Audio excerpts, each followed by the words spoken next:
to put this up.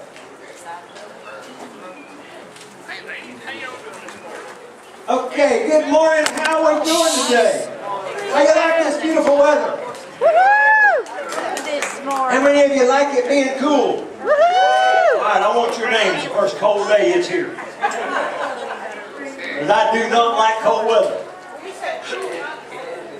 We're never satisfied though. Come on, Mr. Either too hot or too cold. It's pretty nice today. You know, one of the things we found out in church, the better the weather, the less people come. Because it's too nice, they want to go ride, or they want to go to the park, or they want to do something else, but that's okay. We've got a pretty exciting day coming up. Got a lot of stuff going on. And I'm just going to go ahead and say thank you for coming. Let's pray, and I'm going to let my wife do announcements. Father God, we thank you for this beautiful weather that you created. We don't understand why it's not like this all the time. I guess you created parts of the world that it is. But I'm not moving there. But we thank you for what you do. We thank you for what you're going to do in and through us today. Just lead us, guide us, and direct us. In Jesus' name, amen. Amen. My wife, Kathy. You know, you should be careful to tell God what you are or not going to do. I'll move, but I'll see a burning bush when I do. That may not be true either. That's right. That may not be true. We didn't know we would end up over here, and we did that too. So. I know. I said I'd never go north. Here I am. All right. A couple things we got going on. We've got our shoebox drive. This is for a Christmas child that goes overseas. If you want to participate in that, I think, are there still some forms back there with the list? There's a list of supplies back there on the table that if you want to know what to bring to go in the boxes, how to help us out, or if you want to take a box and fill it yourself, for a boy or a girl, you may do that as well. Deb Butler is heading this up for us. She's right here. So if you've got any questions about that program, you can see her. We would like, if you're going to bring stuff to us, we would like for you to try to get your stuff here next Sunday, if at all possible. And then we will, after church, the following Sunday, which is the 11th, we will pack the boxes right after church. So, the 11th. So, because they've got to be at the place where we ship them the following week. So, if you want to help us with that, it shouldn't take us very long to stuff it. If we've got many hands, make us work light. So, if you want to stay after church for a little bit on the 11th and help us, we would appreciate that. So, anyway.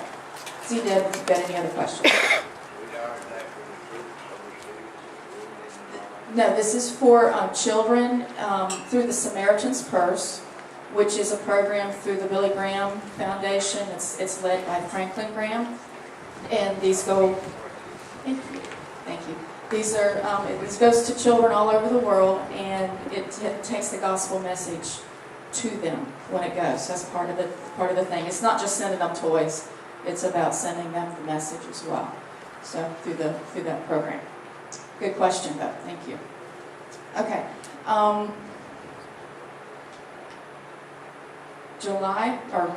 November 4th, Julie Westcott is going to be here again to do a demonstration during church with the white horse that we used during the story of Jesus.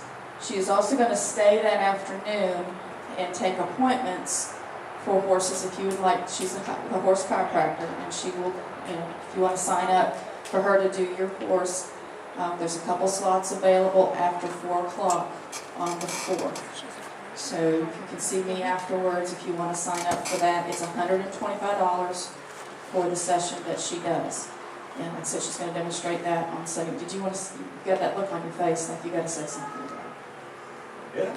Yeah. I was just thinking about it. It's good if somebody lives close to here and they want to go home after church and wait and bring their horse back, because I'm actually bringing 3 horses for her to do.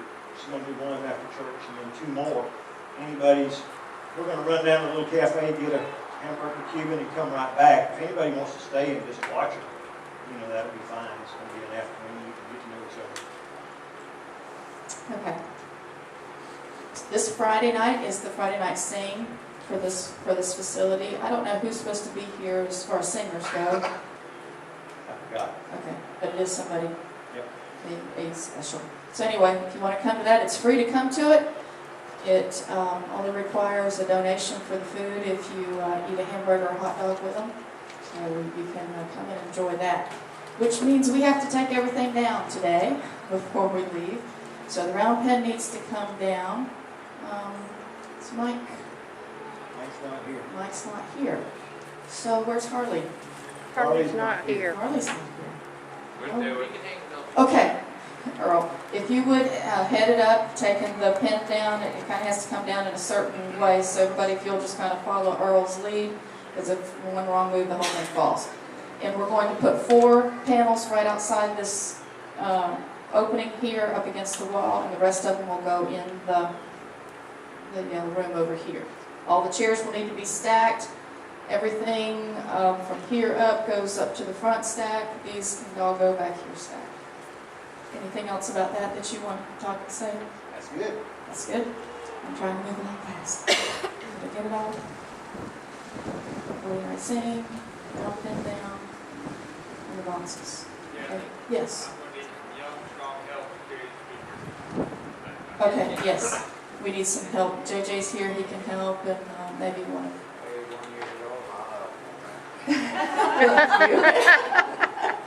That's how you keep your back going good. You just keep using it, right? Thank you.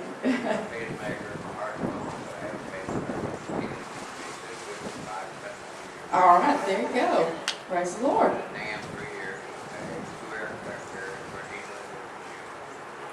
Wow, thank you for serving. You've been through it.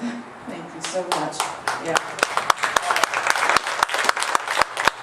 So I think it's back to you, preacher. Preacher. I kind of like sitting back here. Preacher. Yeah, preacher. Well, I particularly don't care for this position up here. Everybody asked me how I'm doing today, and I said, peachy. I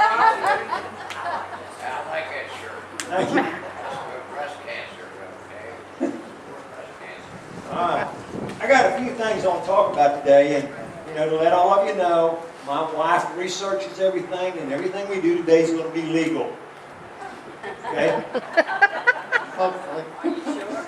But we are going to talk about the Bible and today's issues, which relates to today's politics. That's kind of the things we're going to talk about. Where has this world gotten to? I don't know how many of you know about or have watched or you're watching the Tuesday night NBC program, The New Normal. Do not raise your hand if you're watching that, okay? Don't do 2 that. seconds and I turned it off. Okay, let me tell you about The New Normal. This is an NBC television show, Tuesday nights at 9:30. It's 2 gay men that hire a woman to have a child for them, and they're debating on who they're going to get to be the godparents. I don't think you want to know what I think about it. I'll leave it at that.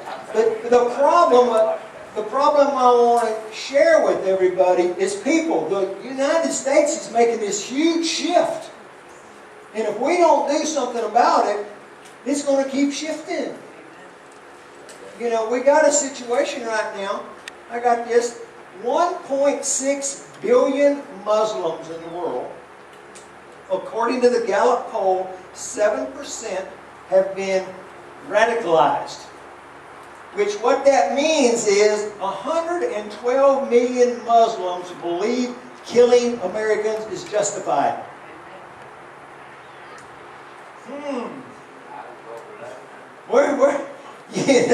It sounds a little different when you put a number to it.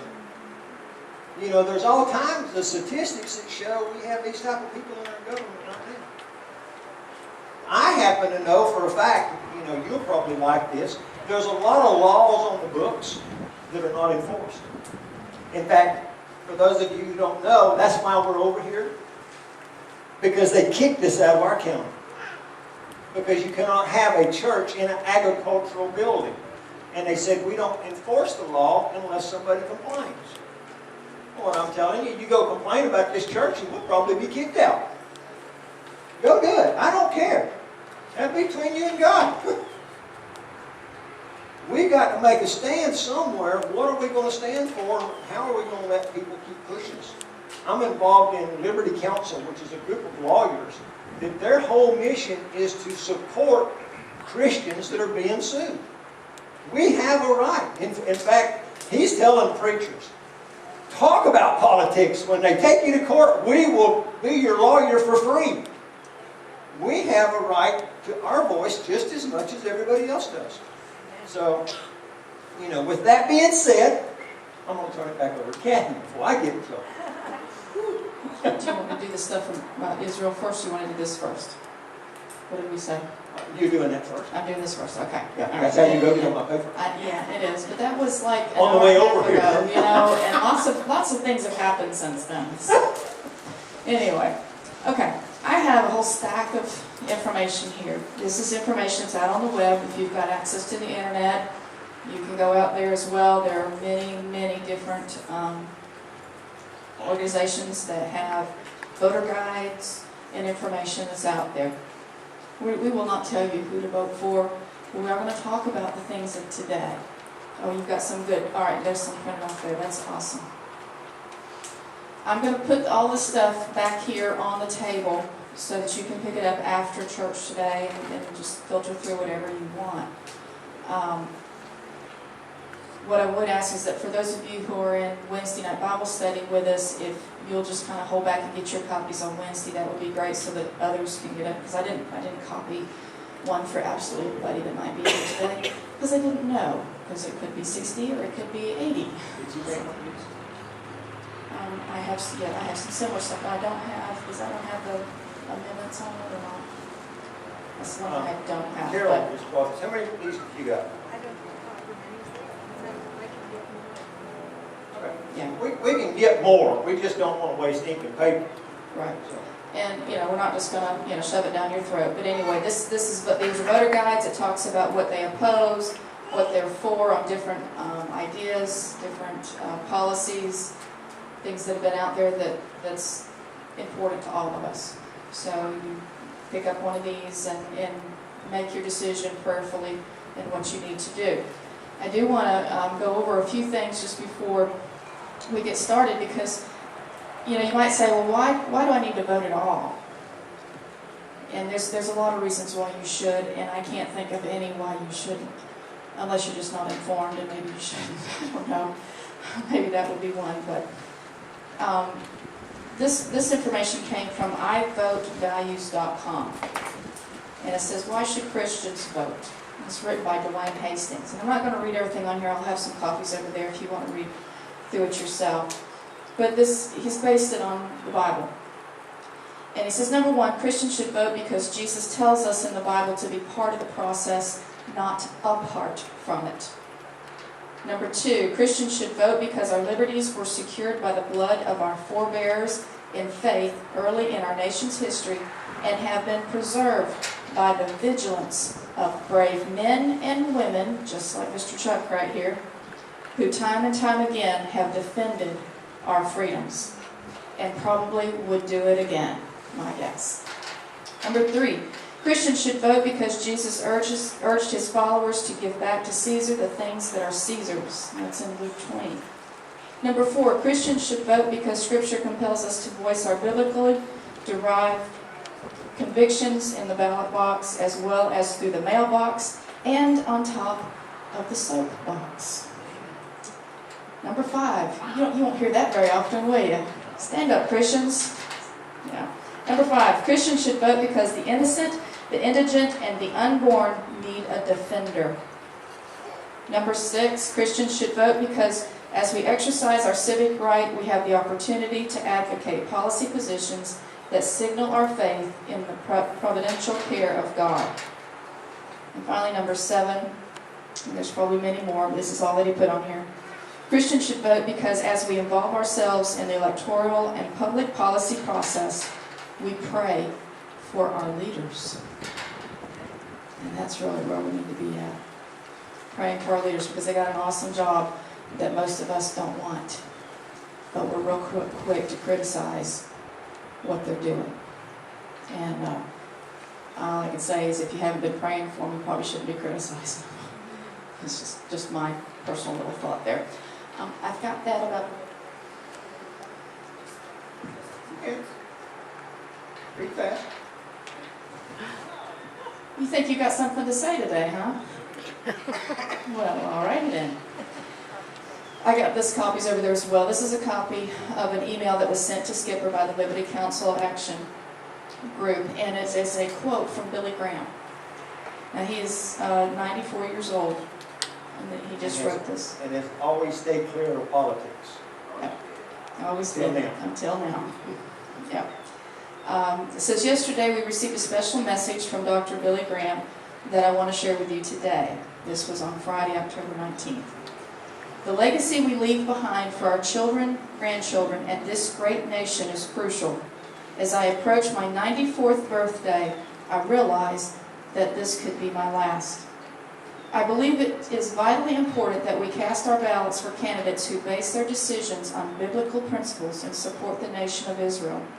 I urge you to vote for those who protect the sanctity of life and support the biblical definition of marriage between a man and a woman.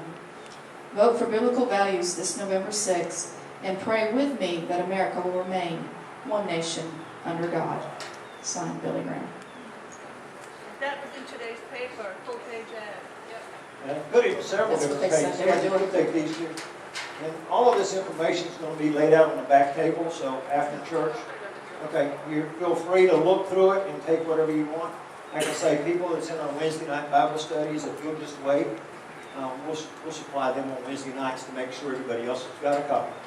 When we talk about one nation under God, but you know what I've realized? The nation has turned its back on three major principles in the Bible. And that's, you know, there may be a lot more, but, you know, they teach you to have 3 points when you preach. Well, we're going to do 3 of them today, and the first one that I'm going to talk about just a little bit is about Israel. And Deb's got a couple of things she's going to read. Israel is the spiritual capital of the world. This is what God calls the navel of the earth in the Old Testament. Genesis 13, verse 15. I'm going to give you all this land to you and your offspring as a permanent possession. In 2 Chronicles 20, verse 7. Oh, our God, did you not drive out those who lived in this land when your people arrived? And did you not give this land forever to the descendants of your friend Abraham? Did you get that? Give this land forever? You know, that's all I'm going to say about Israel for right now. We're going to go to horse training, and then we're going to come back to this. Okay? Just bear with me today. It's going to be different. For those that, how many were not here last week? Okay, we got to give you a little review. This is a rescue horse that they got, and in my understanding, and you can correct me if you want to, is they got him home. He got on him to ride him. He refused to go forward, so he reared up and fell over backwards with him. Yeah, that's sort of. That's pretty close. Yeah, it's pretty close. And at some point, he hit you in the side. Do we still have a mark? Let's see. This has been 2 weeks ago now. We got pictures of it when it happened.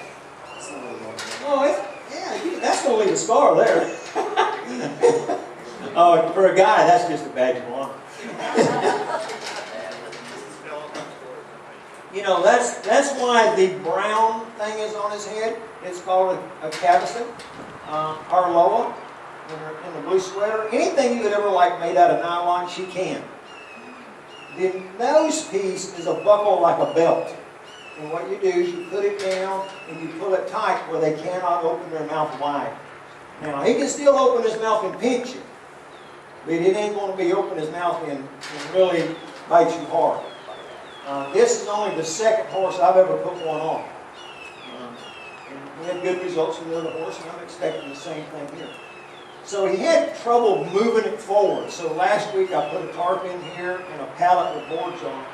And on Facebook it's got a picture of him jumping over the tarp. And then it's got one with him standing on it, one with him standing on a pallet. And what I tried to do is engage this horse's mind and see me as the leader. You know, it's kind of like been trying to figure out how to do this. There's some of you that Mike would take me on.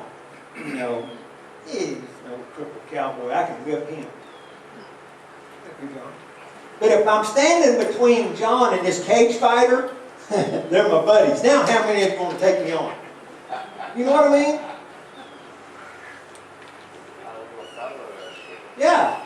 You know, so the same way, this horse will take you on because he don't see that this picture. You know, the first thing I did last week when I got in the pen is I took the stick in the bag, and every time he started to come this way, I shoot him that way. Because that's the first thing one horse does to another horse to gain leadership and respect. They drive them away.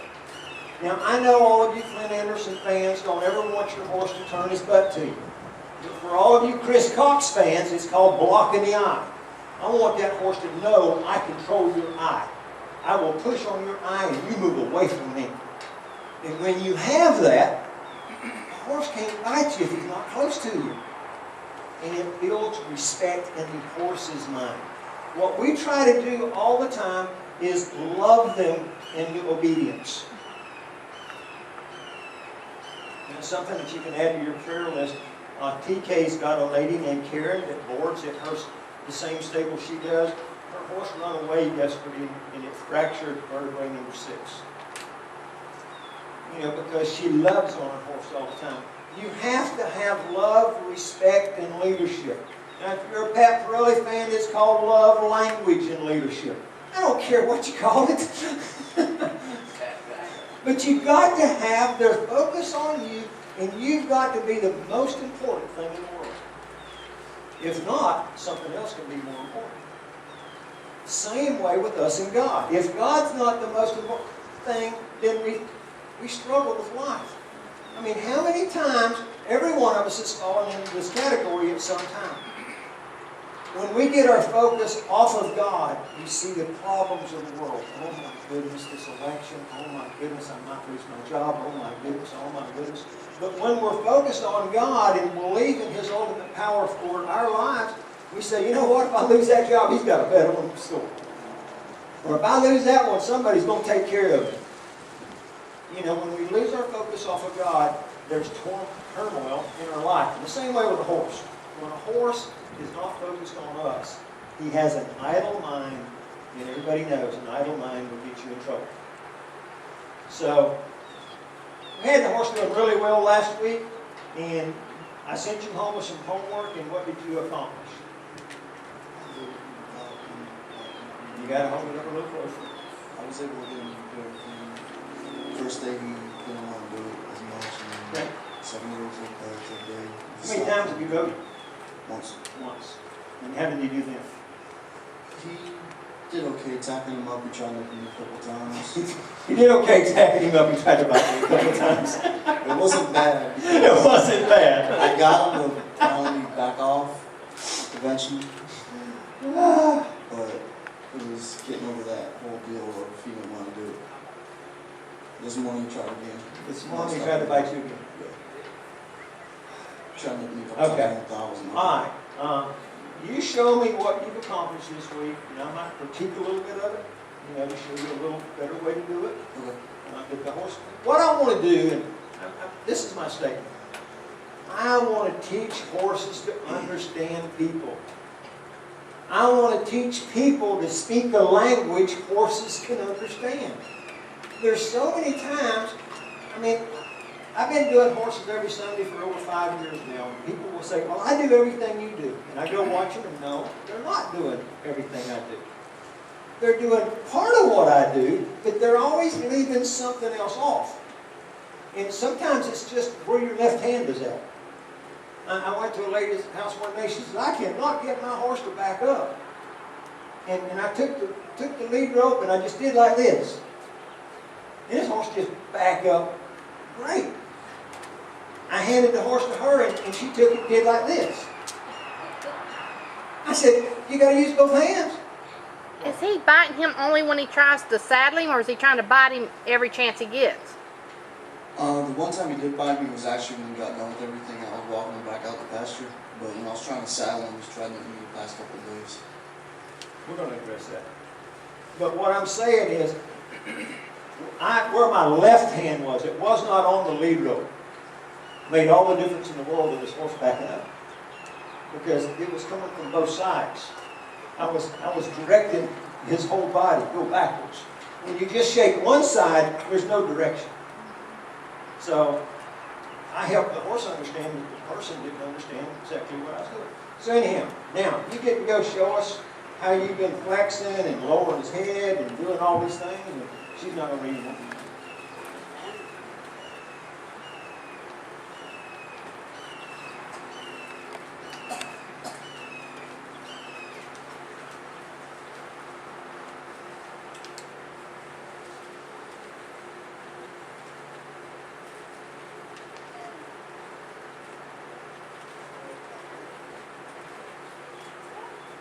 See how he's really focused outside?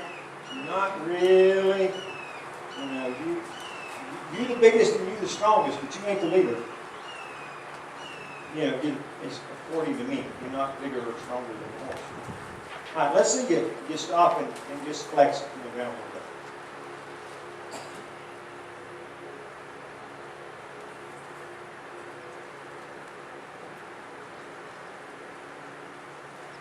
Good. It was good that he bumped it too, didn't just pull, he was bumping.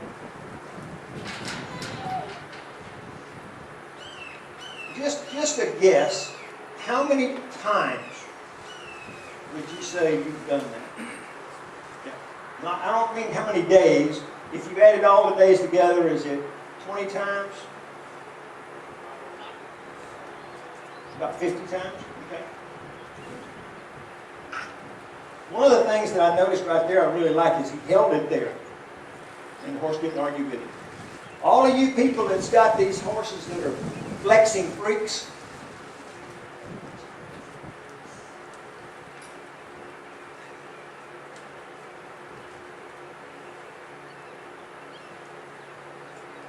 what he's doing is lowering his head, and you apply a little pressure. And if they go down a half an inch, you have to release the pressure. That's how they learn.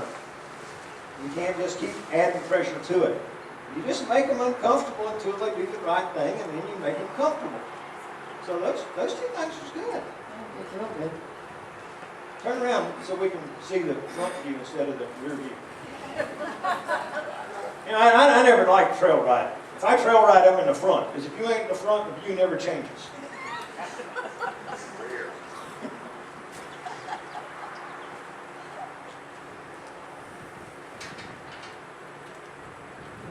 You know, what I'm asking him to do is find ways that he can control this horse. Find ways that he can engage this horse's mind. I'm going to ask you a question, and this is the results I want. Lowering a horse's head. How many different ways is there?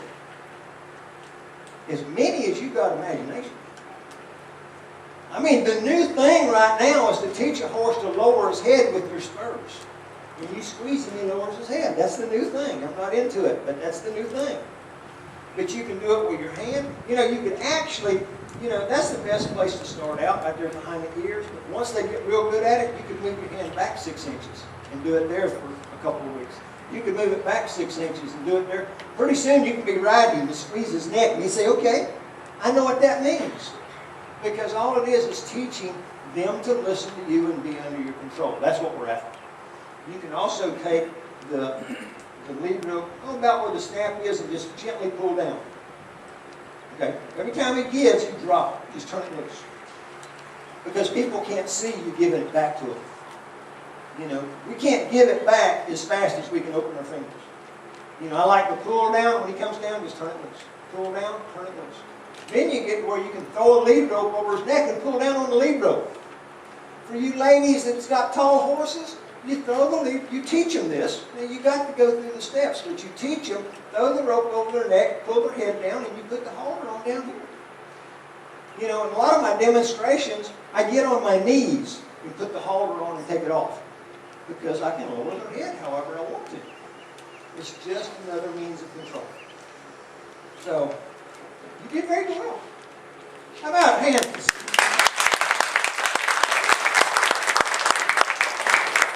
Okay, what did he do? The first time the horse got nervous, easy, boy. Easy. Right. No, if he's nervous, say, hey, move your hips over, get over it, calm down, then I'll catch you. When we pet our animals when they're nervous, we're nurturing a nervous state of mind. We can't, and people's got different ideas about this. This is just mine, and Cecil Malone and Douglas. You don't nurture a bad state of mind. Now, there is times when you can use noise diversion. What does that mean? Jack Kenny loves it. When a horse starts doing something wrong, you say, ah! And it brings his mind back to you. It works. Children, husbands, it works. It's about, hey, you're thinking about the wrong thing. And it's just a noise diversion. You can do it with an air horn. You can do it with all kinds. Let your imagination run away with it. The only way to horse train it wrong is number one is if it's abusive. It's wrong. Number two is if it don't work. You not get the results you want, you need to change what you're doing. Simple as that. Okay, go back to lunging a little bit, and we're going to move to the next stage.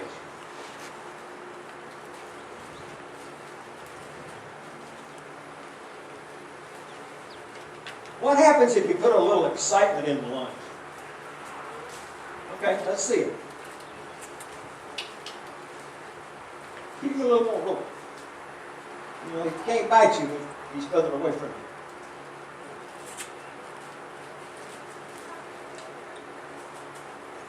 I still don't like the way he wants to look the other way.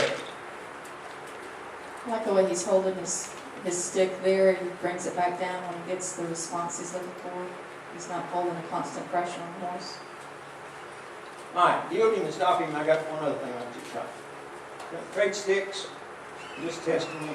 See if he's scared of that rope around his back or legs or anything. See if you can make him stand still and just desensitize him. So I want to see if he's scared of it.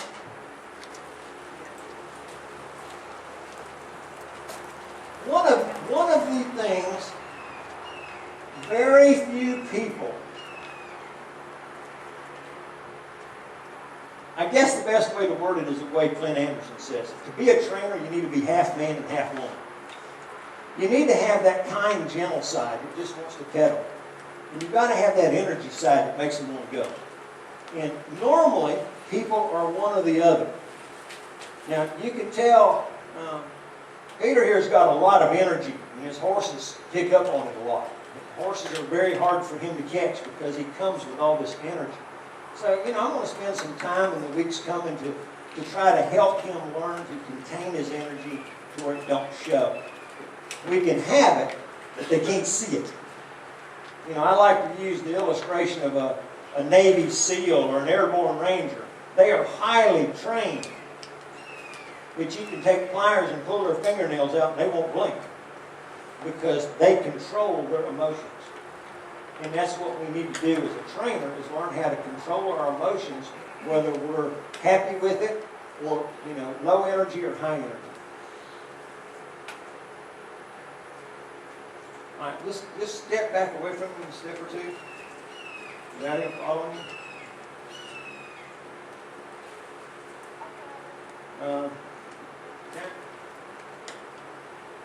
I'm trying to look at the ceiling fans and everything. I want you to just take that stick and kind of beat the ground a little bit away from him. Don't scare him.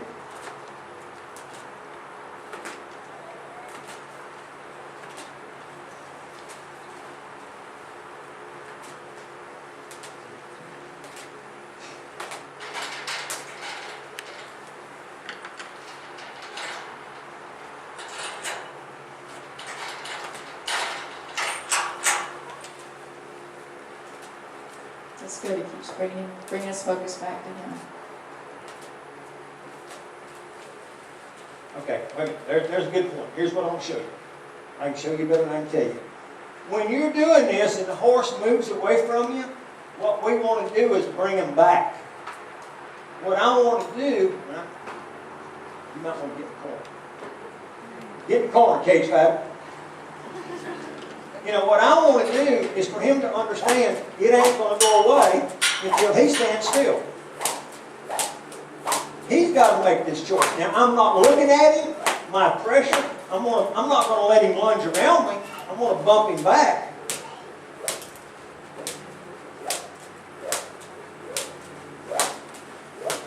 You see the difference in energy that my energy is less than his, but my actions are louder.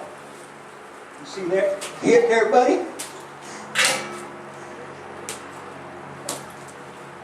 And use the area you have. I'll use this fence if I need to. See that how I blocked his eye? If I hadn't done that yet last week, I couldn't have done that. I'm not going to ask him to stand still, but I'm not going to stop until he does.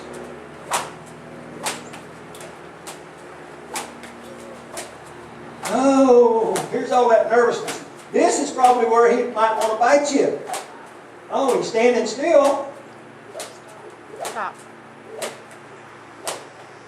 Oh, he moves. He's got a back leg cocked. He wasn't really relaxed, but I'll take that because I can build on it. Yeah, he says you can.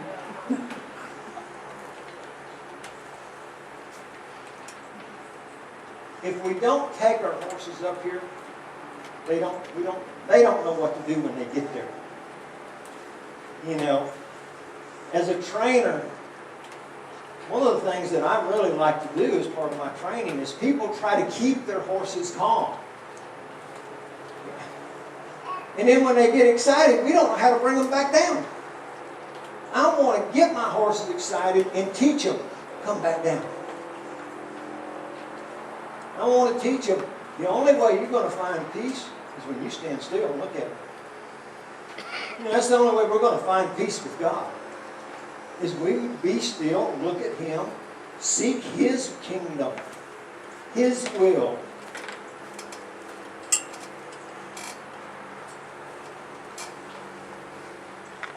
And I'm huge on using whatever surroundings I've got. I'll use a fence. If I was out in the wide open and I felt better, if I wasn't 60 years old with an artificial knee, I just let him drag me around the pasture. I just whip the ground till he stops. And when he stops, I stop. And you let him think about it. Now, a hyper horse, you got a thoroughbred or an Arabian, you start out like this, way over here. And you let them follow. Because everybody knows if something runs from you, you don't have to be scared of it. So hyper horses, this is the way I train them to desensitize them. If I had my gas blower, I could do the same thing. And then as they get used to that, you get a little closer.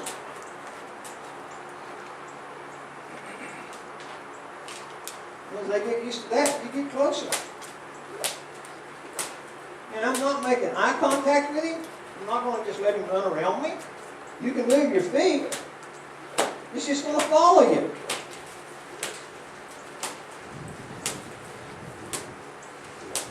I want to try to be as light on that as I can be. If he backs up a half a mile, I'll back up with him. I don't care. My energy's not telling him to back up. His fear, his lack of confidence, his lack of courage is telling him to back up. You know, what I'm going to teach him is the only way he can get away from it is to be still and relax. We cannot get away from the problems in this world. The only thing we can do is learn who are we going to trust? Where are we going to gain our peace from? He's thinking, I might get this in a minute. Washing his mouth out is kind of a sign of connecting a few dots.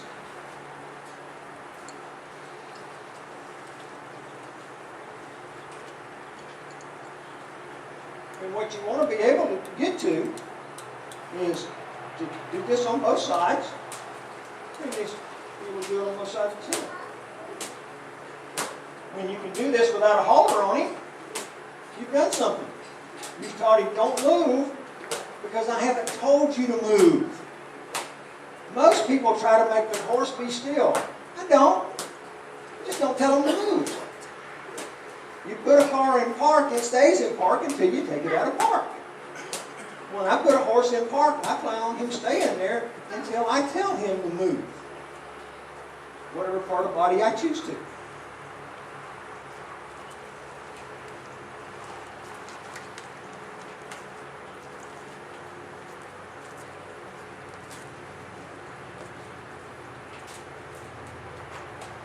You know, one of the things that, you know, I'm a little skeptical of telling you this, but for the other people, he has plenty of energy.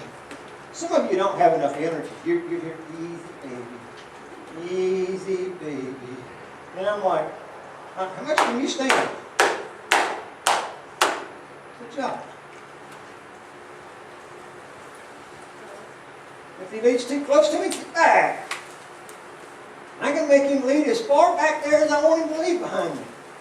Because if he gets too close, I'll just say, get back. They can't bite you from back there. It's a respect thing. When you see horses following other horses, that lead horse, when he stops, everybody in line stops. Or they get off the path. They try to hide it. So, I'm gonna run just a minute here and see. See, by now, that should be go. That should be all it takes. Just ask, tell, command. I'm gonna change sticks. I don't like to do it for this exercise. We want it. When we lunge our horses, I want him looking at me. Anytime he's standing still, I want him looking at me, unless I get inside his zone.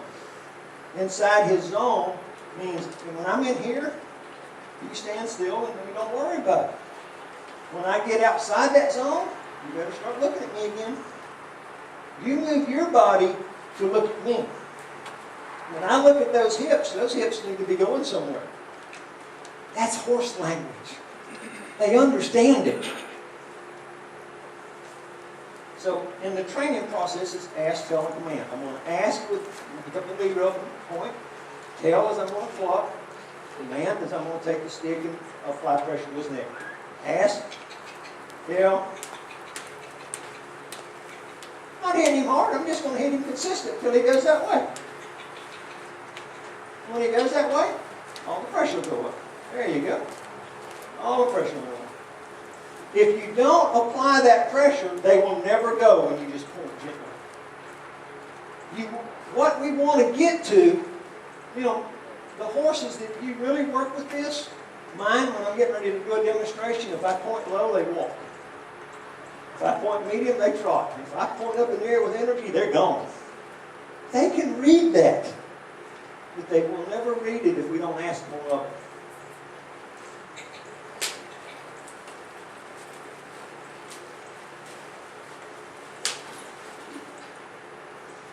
What that was a correction. He wanted to look out there at the trailer. So you want to look at the trailer more, or you want to watch me more?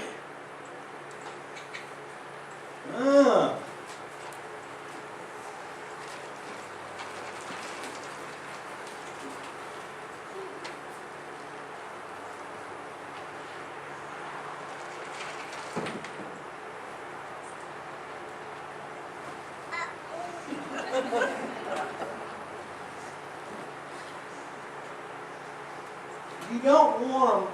Horses tell you what they need. If they're dull and lazy, you need to get after them. If they're scared, you need to desensitize them. Nervous horses, people that say, oh, my horse is so sensitive.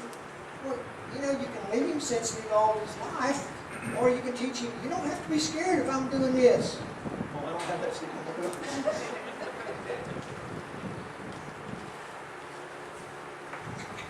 You see how I'm always, if he don't go, I'm moving to him. Because that's what one horse does to another. When they go to control them, they move to them. The horse that backs up loses. The person that backs up loses. But I understand. I think y'all were telling me on his right side, he'd just move his head and run over you. That's where it comes in, where you got to learn to block that eye, to where he won't run over you. I'm telling you, a horse will turn their head and run over you with their chest. I ain't never seen a horse that run over you with his eye. Here, take my eye and push you. If you can block that eye, they're never going to run over you. You know, that's why it's important to learn how to block that eye on pushy horses.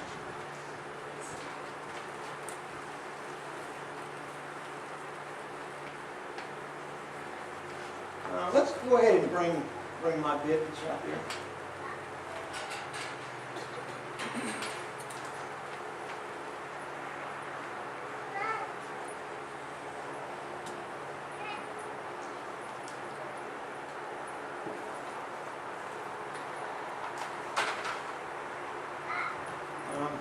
They've been riding with a shank bit. I'm going to put this new D-ring bit on it because I'm a lot more into turning it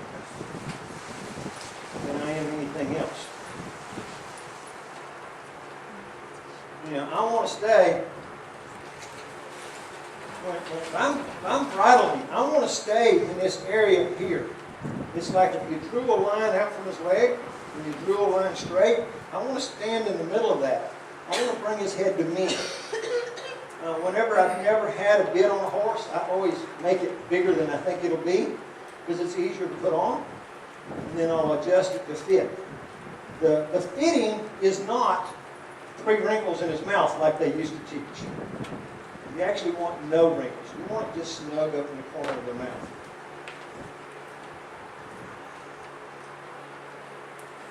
If you'll get that stick,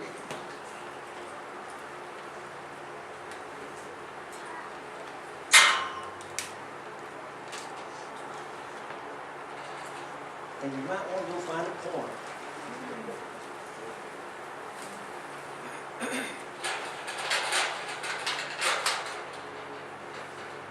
What I'm going to do is I'm just going to put these driving reins on it, which these aren't my driving reins, these are my trailer loading.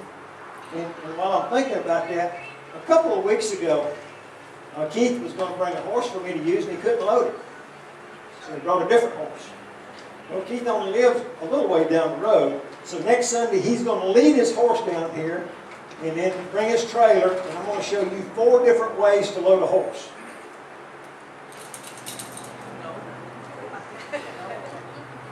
If you don't own a horse trailer, you need this. Because so many people say, well, I don't have a horse trailer, I don't need to load my horse. If your horse gets crippled and he needs to go to the vet, you need to know how to get him in the trailer as easy as possible. And I will show 4 different ways, all the way from your horse is a Calder broke, to get him on the trailer, where your horse is highly trained and you can just open the trailer door and he goes and gets in. So that's going to be next week. And this is the rope that I use. It stays in my truck all the time. So if I ever get somewhere and they can't load their horse, this is one of the tools that I use. Now I'm just going to run that over top of my saddle and then through the stirrup and to the bit. And there's a lot of different ideas on how to do this. A lot of people like to tie the stirrups together underneath. I don't. Show you mine a little bit. Everybody's got a reason for what they do. That's the simple truth. This one, I'll just run it through this stirrup and to the bit. Now, you know, if this had been a round pin, I actually have a brand new 100-foot rope, and I would have measured it and cut it the length I wanted. But I didn't want to cut it today and it'd be the wrong length. So I'm going to use this. It's not going to be long enough for me to get to the ends. It's going to be too long for in the middle, but it teaches the horse so much. Whenever you use one that is not 2 pieces, if you step in that and he runs off, he drags you. Okay? Just so you know that. If you want a really funny story, ask Debbie Hunt. And I'm going to run that behind him, and I'm going to drive him. How do you drive them? You get behind them, make them go. And like I say, you want to kind of get that off the side somewhere. Now I want him to get some energy. And then I want to be able to turn him. I'm waiting. Oh, he's arguing. And I'm waiting. This is where he says, oh, there. That's what I was waiting for. See, I waited him out. I didn't force him.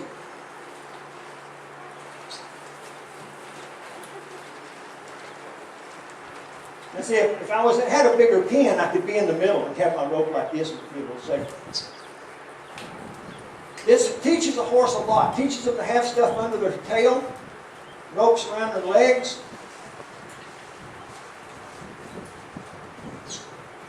But the key to this, when you got lots of muscles, is not to say, turn down. I'm going to apply some pressure and I'm going to wait for it. I'm going to get down there to the corner to where he's not right next to the fence. So he's got, and I'm going to apply, I'm just, look at there. You see, I got to keep the other side a little bit tight or he'll just turn and come to me. So I've got this corner right here. I'm going to ask for a little bit. There you go. See, all of that flexing that you did made this good. It was with a halter and this is with a bit. And you can actually do, you're flexing with a bit too. Right there.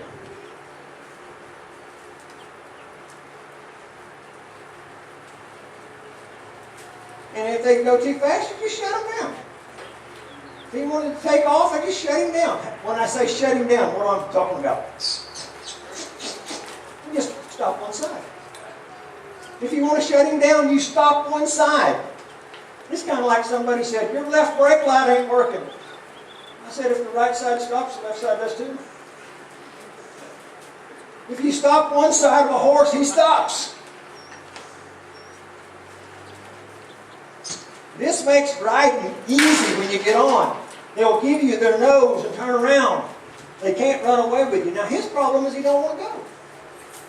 Oh, so I'm just going to kind of melt here and stop. And wait for him to find an answer.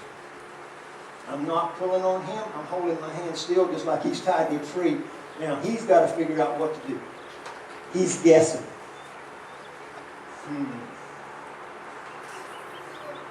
See that? That's horse training. Horse training is setting up a situation, letting the horse guess, and when they guess the right answer, they find a release. Years ago I had some horses that they guessed it right the first time. That means they didn't learn it because they just guessed. Actually, I found the more wrong guesses a horse makes, the better he gets it. Because he guessed all the wrong answers.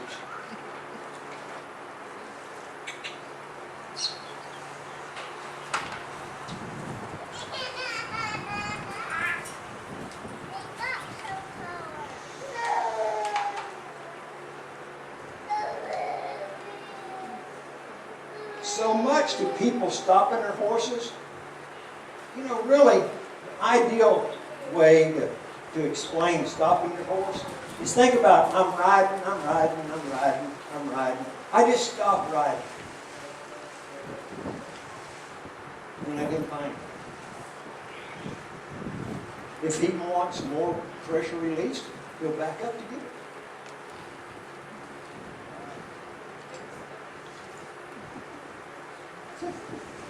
That wasn't too hard. I think I can do that. And then what happens if we ask for that pressure again? He said, oh, you know what? If I back up, that pressure goes away. And if the pressure comes, dang. You see how easy it is to get a horse to, if they guess. But when we go to pulling on them hard, all they're thinking about is, how do I get away from this muscle boy? I ain't got enough muscles. And what happens, you wind up with a horse he's, what are you going to ask me next? What are you going to ask me next? They tend to stand still longer because their mind is about what do you want rather than what he wants. It's very, I'm going to practice this a little bit because actually, this horse has a tendency to not go forward, right? So, people, I'm not practicing stopping. I'm practicing to go forward. You there? So when I get on him, when I cluck, he's going to think that means go forward. Because the worst thing you can do on a horse that don't want to go forward is kick him. And the best way to illustrate that is if a horse is right here, that's as far as he wants to go. And you kick him, How many directions can he go? Right, left, up, or down? And normally, it's up and down. Up and over. You know, horses that don't want to go, and it's really huge. I've seen so many people get on a horse for the very first time. Horse is dead, gentle. I mean, you could sit on the saddle and shoot a bomb. But you squeeze your legs to make them go, and they don't know what that means. And the first thing they do is pin their ears and say, "What does that mean?" They never felt that before.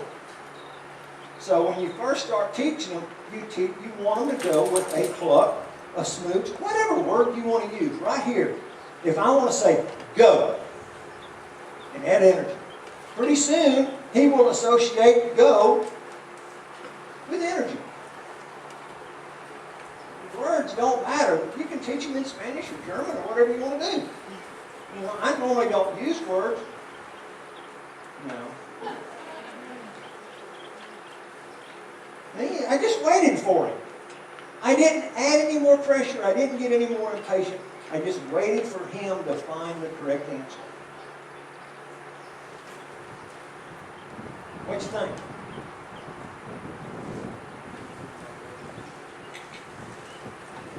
Yeah, this is how you teach them to drive or plow or turn. Turn. You know, nowadays you could get on a colt that's never been rode. And before you ever get on him, he's broke. Just go, stop, back up, and turn. You've already got him trained. Now, here's the thing you don't have him trained to do. You don't have him trained for something to be up over top of his back. And there's a zone up there where people sit that scares them because it's in their blind spot. That's where lions and tigers jump on them at.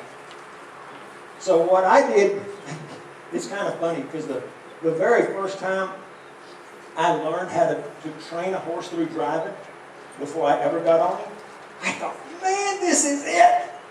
He's broke and I ain't never put a foot in the stirrup. I put a foot in the stirrup and he looked back and seen me and he wasn't broke no more.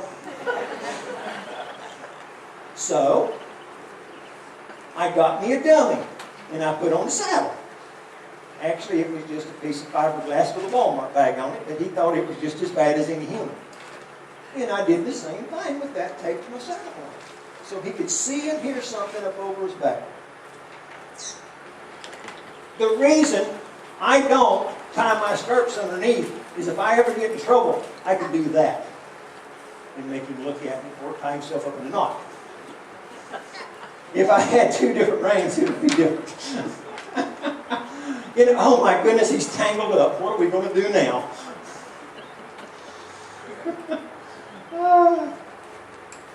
But I can take this one rein and I can get him to look at it. If I'd been paying more attention instead of showing off, if he looks too much, I can stop him with that rein to where he's looking at it. That's why I don't tie my stirrups underneath.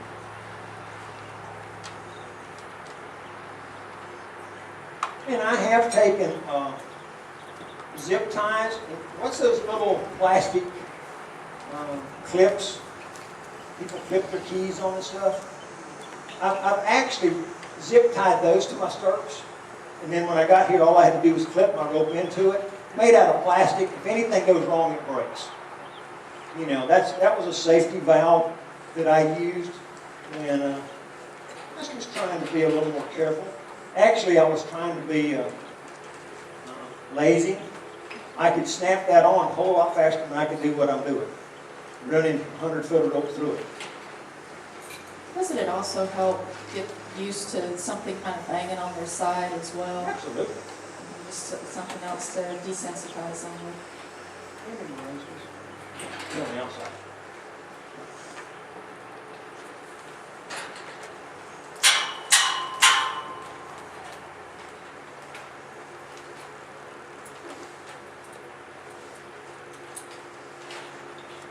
One of the things that people miss so often when they watch any horse demonstration, don't care if you're watching me, watching somebody on TV, or anyone else.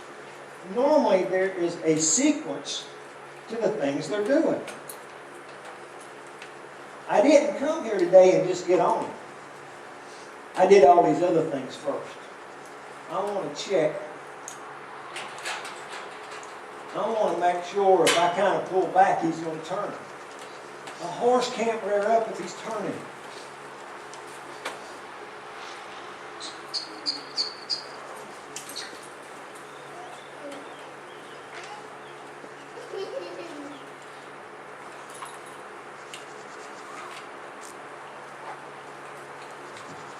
You have located all the ceiling fans, right? Nope. There's one right over your head. Stay on the outside, you'll be all right.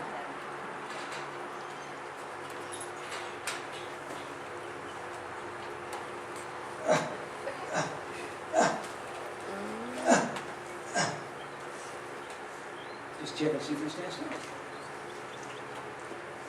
Now, I don't want to sneak up.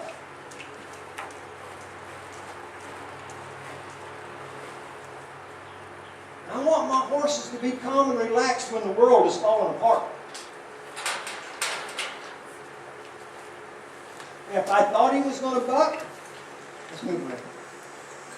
So I can show you. If I thought he was going to buck, you know, you flex with these. I measure out about that far. I hold the bridle rein and the saddle horn at the same time. When I put my foot in the stirrup, he can either stand still or go in a little circle. I can ride the little circle. The up and downs I have trouble with, but the little circle I can normally do. But, you know, this horse has had some riding. You know, I'm testing him. I'm going to give him freedom.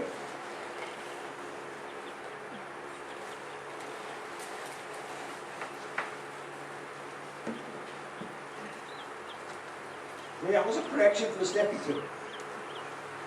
A lot of times horses take a step because they're off balance when we put our weight in the stirrup. That's why I push them around.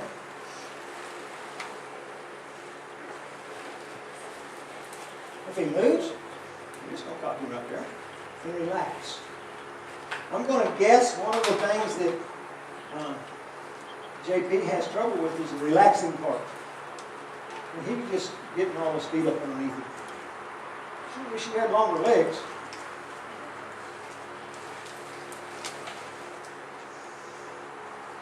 So he's talking about he has trouble with him going, and I'm having trouble getting him to stand still. Most people, the first thing they do right now is they kick to go forward. And that's where you get that balking. And that's why I did those exercises. I don't want him going forward. Let's turn and go this way.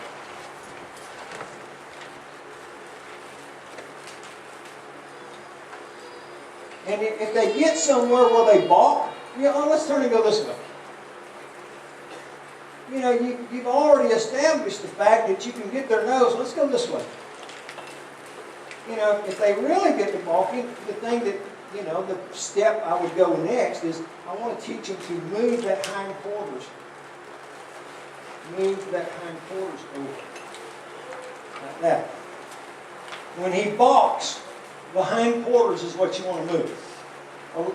You know, let's pretend he don't want to go any further that way. The natural thing to do is kick. That's wrong. The second thing to do is just pick up the rein and turn him. The other thing to do is move his hind quarters to turn him. And horses will tell you which one they work with better. Either move the hind quarters or move the shoulders.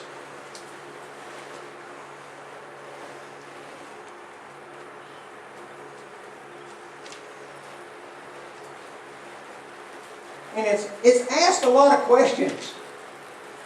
If he thought about turning to the right, so I turned him to the left. I'm going to turn him to the right, but I'm going to move his hips too. You know, I'm not going to just pull on his nose.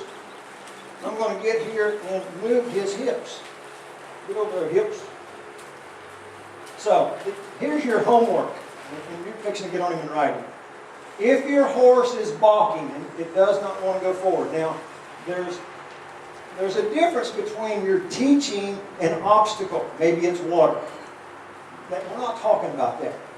We're talking about a horse that just refuses to go forward and there's nothing in front of it. Totally different training techniques. If they just refuse to go forward, number one, you just get their nose and turn them the other way. And you come right back. You know, you just get his nose turning, do a 360 if you want to. And then just come right back the way you were going. The other one is move his hips, do that 360. Or do a quarter turn, right, left, and then go back the way. It's about get his mind off of what he was doing and onto what you're doing. So, come show us, Cowboy.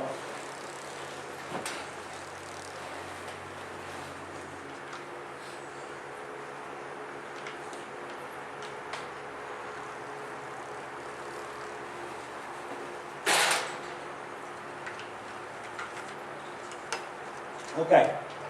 First thing I would do is make the reins really loose. Really loose. Teach him to stand still, not you hold him still. See, that's what I did when I just got part. Now you stop him.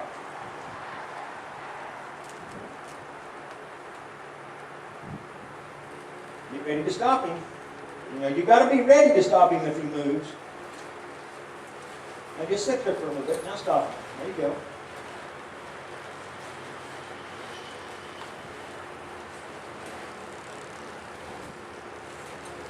A lot of times you'll find horses that they get in this habit of just going in that circle. Just take the other rein and bump them back and say, no, that's not what I want. Because they think that's what you want.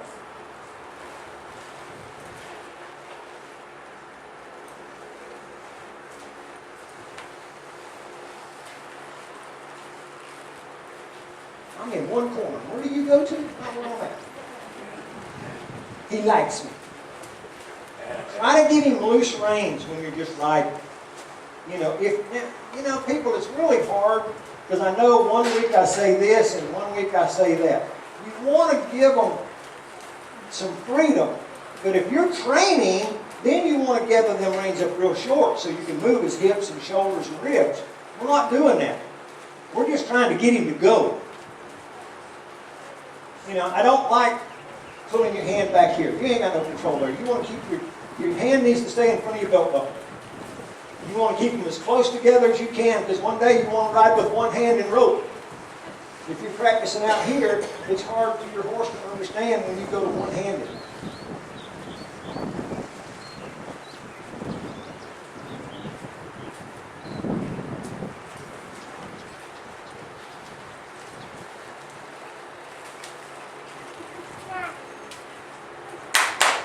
How about a hand for him?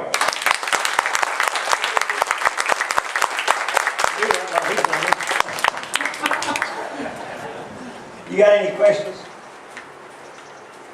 Can you see the steps? Because I'm going to try to help you here. But when you don't go forward, it's not kick and whip. It's either turn hips. I'm going to come there one day and help you. We're going to learn more about how to sit your saddle. We're going to have to do one of these days that talks about the 3 leg positions, whether you're moving hips, shoulders, or ribs. But this isn't today. So thank you for bringing him. I think you've done a good job. I'd still, your homework is when you're riding, go right, left, move hips. Try to be as calm as you can, and just watch him. Because he'll bite you again. Why does he keep biting? Because he acts gentle, he acts friendly. Biting is saying, I challenge your leadership. That's all it is. He's challenging the leadership. Men and women bite each other all the time. They just do it with words. Animals do it with teeth.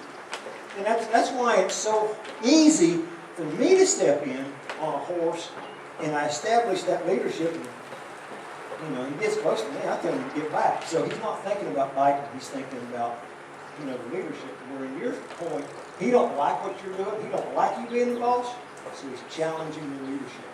The more you control him, the more you lower his head, bend his head, ask go right, go left, go right, go left, the more that establishes that leadership.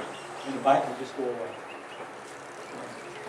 I think TK will testify, her horse used to bite other horses and kick other horses.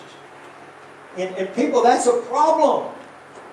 But you don't go fix the biting and the kicking. You fix the leadership and the biting and the kicking goes right on. Alright.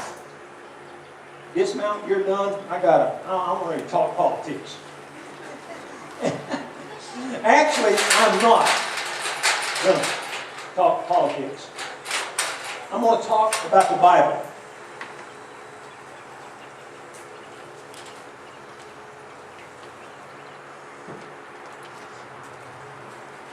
If any of you are on Facebook and we're not a friend, be my friend so I only need 9 more and I'll be 2,600. One day my phone got messed up and all my Facebook friends went on my phone. It only took me 2 days before I was at the sprint store to get these people off of here. But I like to ask things on Facebook that will make people think. And now also, if you've got me on Facebook, I have a Cowboy Ministry fan page, and that's where all of today's scripture is going to be on Cowboy Ministry fan page. So if you want to get a copy of it or something. On my page, I just tend to talk more horse training and thought questions. After the debate, I put the question out. I wonder what the outcome would be if God was asking the questions. I didn't get a very good response on that, so I come up with another one. Who would God vote for and why? Well, I got 54 comments, and there was about 5 people that went back and forth and back and forth, and most of them got off the whole question. It got on welfare and everything else. You know, the first lady that replied says, God wouldn't, because he's not interested in politics. This is a good Christian lady. But she just don't have the knowledge to understand that God has called us to be the salt and the light of the world. And if we're going to do that, politics rules our world. So he intends on us being there. Anyhow, I am proud to say that one of our people that's not here today, but she did answer the question, the candidate whose beliefs and convictions line up with his word. And that's what I want to talk about today. I want to read a lot of scripture. I'm not going to put any input on it. Nothing is about from me. This is what God says about issues that are happening in America today. Now you take that and do with it what you want. We have supplied papers that tell you how these candidates view these different issues. So, that being it, I actually had one woman quit coming to church because she said church should not be involved in politics. She no longer comes with us. And you've got that right too. We won't talk about politics very often. And I don't really see this as talking politics. I see this as reading the Bible. And we're going to say that. If you want some more information, you can go to, I think she's got plenty of it over there. But you can go to Democrat Today's Issues, and it will show you a background of history of what the Democrats have voted on and passed, or tried to. You go to Republican Today's Issues, and it'll give you all this information that I got on information overload. It's pretty easy for me. But today, I only picked out 3 of the main issues that I think that the Bible speaks about today's issue. The first one was Israel. We need to be for Israel. That's all I'm going to say about that. The other thing I want to talk about is abortion. And here's what the Bible says. Jeremiah 1:5. Before I formed you in the womb, I knew you. Before you were born, I set you apart. Psalms 139, verse 13. For you were created in my inmost being. You knit me together in my mother's womb. I praise you because I am fearfully and wonderfully made.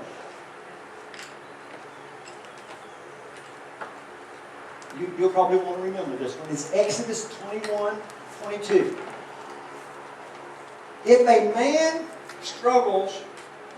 men struggle with each other and strike a woman with child, so that she gives birth prematurely, yet there is no injury, he shall surely be fined as the woman's husband may demand him, and he shall pay as the judge decides. But if there is injury or death, then they shall be appointed as the penalty of life to life. That's one of the verses where it's written in there, an eye for an eye and tooth for a tooth. That has that in the next few verses. In the New Living Bible, it's a translation that's real easy to understand. What it says is, if the result is death of the baby, the offender must be executed. Now, does that tell you how God feels about unborn babies? I think so. That's all I want to do, is how God feels about unborn babies. What does God say about homosexuality? Well, if you read Genesis 19, it's all about Sodom and Gomorrah. They wanted to rape the angels. Read it. Finally, God destroyed. Sodom and Gomorrah is no more because of their unjust homosexual lifestyle is the main reason. That's the only reason it gives in there of why, is because of their homosexual lifestyle. So that, what does that tell me? God's against homosexuals. You know, if he did that, I'm waiting for California to be underwater any time. Homosexual lifestyle. Right. Okay, Romans 1:24. No, wait a minute. Leviticus 18:22. You shall not lay with a man as with a woman. It is an abomination. That's only 25-cent word, so I looked it up. Abomination means something that is immoral, disgusting, shameful, an object of intense disapproval or dislike. So what the Bible's saying is, if a man lays with a man as with a woman, he don't like it. Okay? In Romans 1:24-32, women exchanged natural relations for unnatural relations. Men committed indecent acts with other men and received in themselves the due penalty for their perversion. Although they know God's righteous decree that those who do such things deserve death. You want to know how God feels about it? He thinks it deserves death. They not only continue to do these things, but they also approve of those who practice them.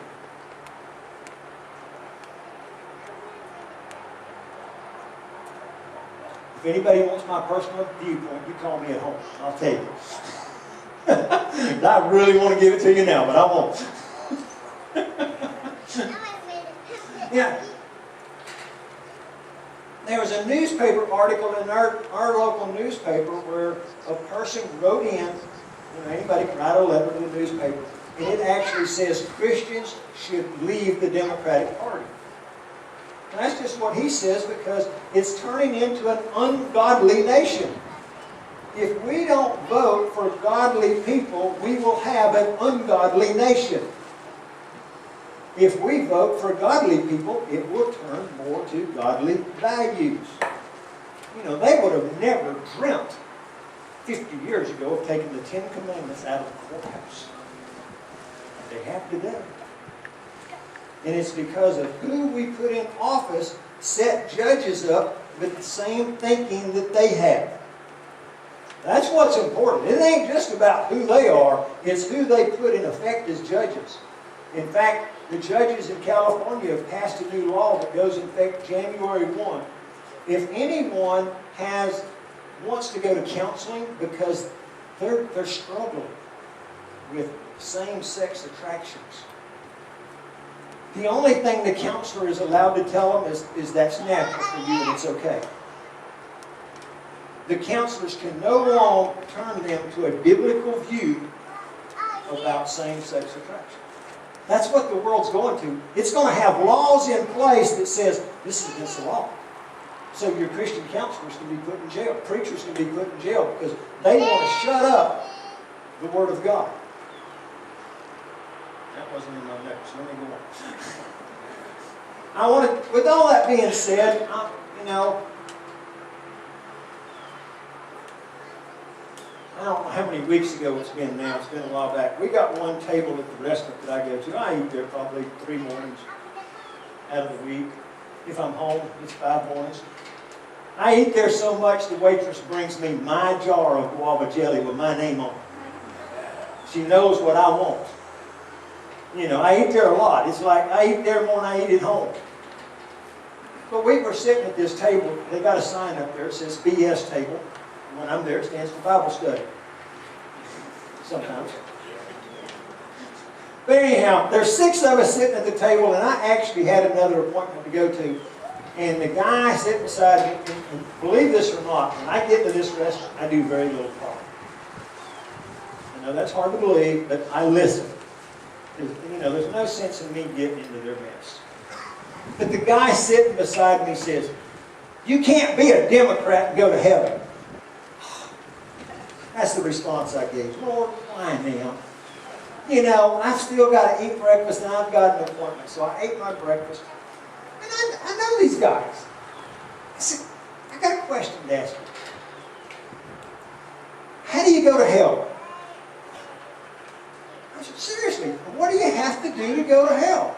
He says, "Well, if you don't accept the saving grace of Jesus Christ who died for your sins. If you don't do that, you go to hell." I said, "Okay, so what you're saying is if you do that, you go to heaven." "Well, there ain't going to be no liars in heaven." I said, "You mean Peter didn't make it? He denied Christ 3 times? Well, you know, that's the well. Because each and every one of us want to put our own opinion and our own spin on it. And, you know, and I'm trying real hard not to. You know, God sent His Son to die for our sins. Everybody sins, all the sins. You know, I heard a comment the other day, "Well, He didn't die for the sins in the future. People, He died 2,000 years ago. Your sins were in the future then." You know, He died for our sins, but just like this horse, God wants us to come back to His way of thinking. You know, He's got the instruction book, and if we follow it, we will be a happier people with a happier nation. You know, and that's what it's about. What does the Bible say about our nation? Are we going to continue to be one nation under God? You know, we're going to take it out of the Pledge of Allegiance. Are we going to take in God we trust off our money? If we become a godless nation, we will. There's no doubt about it. It's going to happen if godly people don't vote godly values. We will turn into a godless nation. Simple as that. You know, I put on Facebook to answer the question, who would God vote for? I normally let us do over it for about 24, 36 hours, and then I give them my opinion. I'm going to vote for the candidates that are the closest to upholding the Bible, that are electable. Did you get that, electable? Because what happens, you get one side over here, and then everybody over here spread the votes out. And it causes no one to get elected. Rather than this side pulling together for a common cause, for what's right, although it ain't quite like they want. Anyhow, I want to read with you Deuteronomy 17:15, and now this verse is just personal for me and Kathy. I can't speak this verse for you. I can tell you this verse is in the Bible, and it's for you if you want it. But it says, they commanded them not to speak or teach. This was Peter and John. They had healed someone in the name of Jesus, and all the Sanhedrin and everybody says, "You can't talk about Jesus." You know, they arrested him and all this other stuff, and Peter and John says, "Judge for yourselves whether it is right in God's eyes to obey you or God." Kathy and I are going to vote what the Bible says. Now, is it going to be the best for her job? Nope. May not be the best for me. But it doesn't matter what I want or what I think I need. What matters is what does the Bible say. That's how we're going to do it. The other thing, in Joshua 24:14, it says, if serving the Lord seems undesirable to you, then choose for yourself this day who you will serve. But as for me and my household, we will serve. Let's pray. Father God, I hate it. I hate it that this country has gotten to this point. Lord, but I understand why. Because we, the people, have turned our back on you and your word. And we've looked at what's best for us, not what's best for the kingdom. Lord, I ask that you forgive us. You forgive us individually. You forgive us as a nation. But Lord, I know you're not going to change until we change. Your desire is to bless us. But your desire is for when we turn to you, you will bless us. Lord, I pray that you give each and every one of us the answers that you want us to have. I pray that you give each and every Christian the boldness that you want them to have to proclaim your name and your kingdom. Because what's happened in the world today is the results of good Christian people saying nothing. Because we're too busy taking care of our business. And we don't get into other people's business. And God, it's time. If we don't, they're going to push us out. And we're asking for you to lead us, guide us, direct us. Let us do everything in love, but let us choose today whom we're going to serve. In Jesus' name, amen. All of the papers are over there. Kathy's got them. She's got a microphone too. So. Yeah, just got a text from Beverly Hartley. It's a lady that comes to church with us here. Her daughter Brandy and her granddaughter Maddie were in a very serious accident last night, and Brandy's at the hospital. And that's the Lord, I would thank you so much that we can stop what we're doing right now and we can approach your throne, that we don't have to go to a special place and we don't have to talk to a special priest. That you are our priest and we can come straight to the throne with the things that are on our heart and our minds, Lord God. Lord, I know Beverly she's a long way from Lakeland. She's in Mayo, Lord, and she's on her way back. And I pray that you give her safe travel to get back to her family, Lord. I pray that you'll be with Brandy, Lord. I have no idea what condition she's in, but you do, because you know her intimately, Lord. You know Maddie intimately, Lord. You know right where they're at and what's going on. So Lord, I pray that you be with the nurses and the doctors, Lord, and that you minister to their needs and their wounds, and that you touch their body, Lord God, and that you give Beverly and family the safety to get there, Lord, and just give them the peace to know that you're in control, Lord. There are your children, Lord. And we love them. And Lord, we just pray that you will have mercy on their physical body, Lord, and that you will show these doctors and nurses that you're bigger than them. It is in Jesus' precious name we pray. Amen. Next week.